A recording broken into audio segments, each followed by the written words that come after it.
Hi friends, welcome to delta news.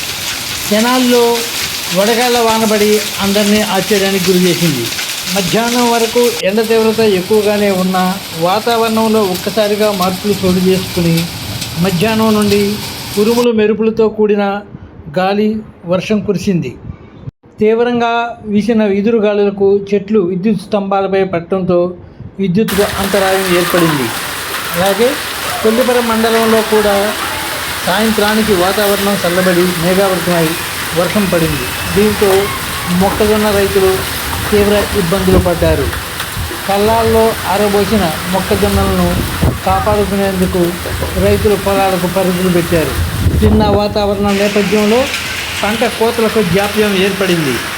ఈదురుగాలులకు చేతికొచ్చిన పంట నేలవాలడంతో రైతులకు పంట ఖర్చులు పెరుగుతాయని చెబుతున్నారు. ఫ్రెండ్స్, లేటెస్ట్ న్యూస్ అప్డేట్స్ కోసం ఇప్పటివరకు మీరు మా ఛానల్ను సబ్స్క్రైబ్ చేసి ఉండకపోతే వెంటనే సబ్స్క్రైబ్ చేసుకోండి. అలాగే మీకు ఈ వీడియో నచ్చితే లైక్ చేయడం మర్చిపోకండి ప్లీజ్.